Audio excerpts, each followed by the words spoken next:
long-term damage in a team fight for this Ezreal, but it's all about Teddy in that longer fight doing massive amounts of damage, and everybody else is just frontlining here. You're not setting up for anything with this Leona. The Olaf can go through the set, but then isn't heal in the bottom lane and an ignite, or rather, sorry, an ignite for an ignite and a heal. No flash is used.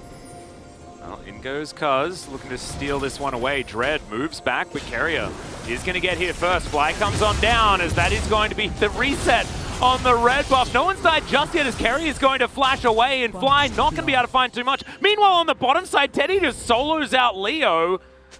Oh my goodness, probably should have been paying attention to that one, but I saw more people over on the left side, you know? Well, no way out of it. Yep, flash in to get the vision.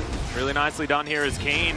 He's got Faker turning up in his lane. The Mega Gnar is available as Fly is going to turn up to decent Facebreaker, but Canna is going to be able to utilize the immunity from the possession in order to grab the kill. Oh man. That's nasty. I mean, a lot of people are frustrated about playing its Vigo because of this. The timing of that is just so perfect to dodge the Haymaker. I like that he waited as well, just to make sure that he could use it in order to get out of the wave stuff. Time, the horse is doing absolutely nothing here for the composition of AFREECA, as Hecarim is wont to do. As Lahen's going to pop out here. Carrier taking way too much damage. Not going to be able to Zenith Blade to Teddy, unfortunately. As Dread, as I mentioned, was doing nothing, now does something, grabs himself a kill. So I take it all back, Dread. Big apology there. I really appreciate that. Could actually just focus on something like, okay, here's the Fate's Call. They're looking for Teddy. Body Slam is decent. Lahen's holding on to the, no, actually doesn't have the barrel just yet as Dread comes on in. Teddy trying to fight him. The ult comes out, but they just kill the horse immediately. The rest of AFREECA just leaving Dread out to dry. Couldn't actually get in there, and sometimes this is just what happens when you're a horse. Is, yep, Fly flashing in the mid lane. Walk away from this, you actually have to set up.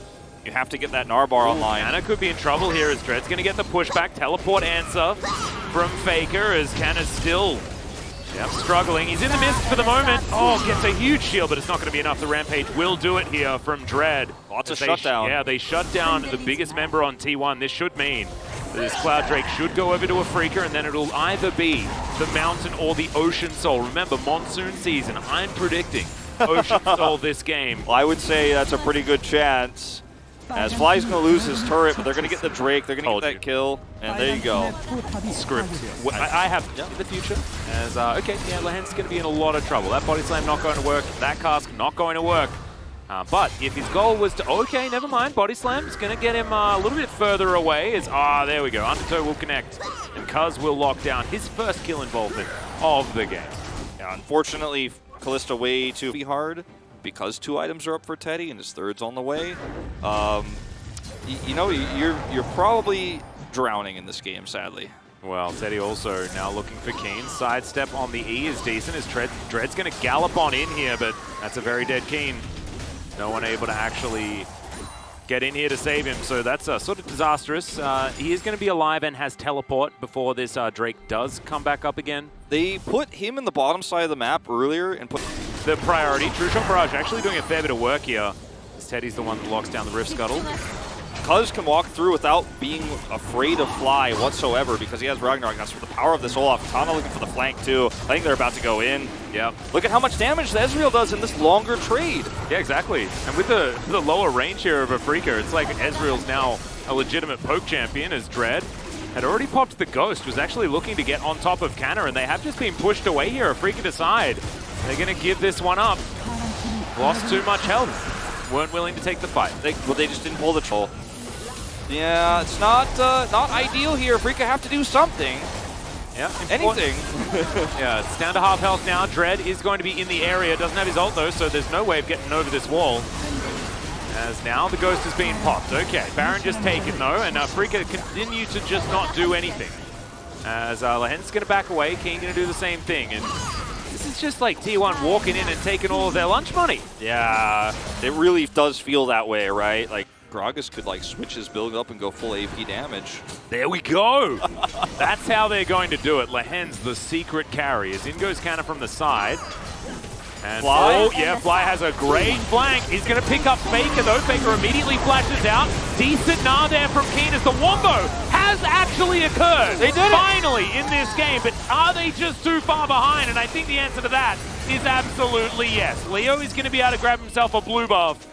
The remaining 3 members of AFREECA are just going to walk away as Canna gets himself a cute little stun. But Teddy's still alive, so this is just going to be a Ocean Drake going over to T1. And you know the story arc that always happens in the movie or the TV show where you go home and you're bullied and your father, and the father in the story is like, don't let them do that to you. Stand up to the bully. Then of course in the next episode, in the next scene, he gets beat up. Yeah.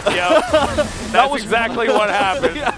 Well, that was Fly actually coming on the side, and he actually finally was able to avoid Cuz. Like Cuz went around in circles just for a little bit here. Is AFREECA not a lot to do on the bottom side of the map for the moment.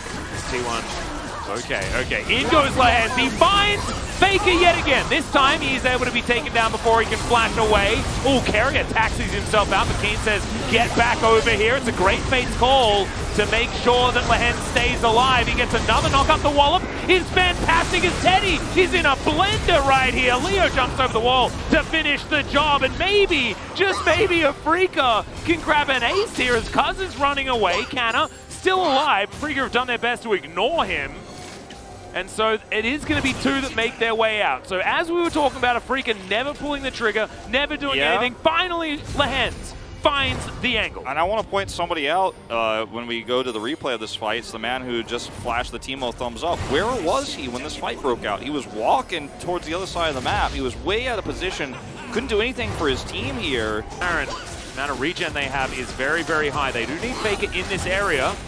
Faker rounding the bend right now, and AFREECA, do you have those buttons again? Are you going to be able to make the same team fight happen as Fly? Moving forward, punished for it. The Baron still down very low as in goes Dread, finds the backline as Teddy looks to get out of there. Fly closing the gap as well as Carrier is his target, but it's not exactly the most impactful as Teddy. Untouched this time around as Fly manages to pick up Carrier, but why Carrier?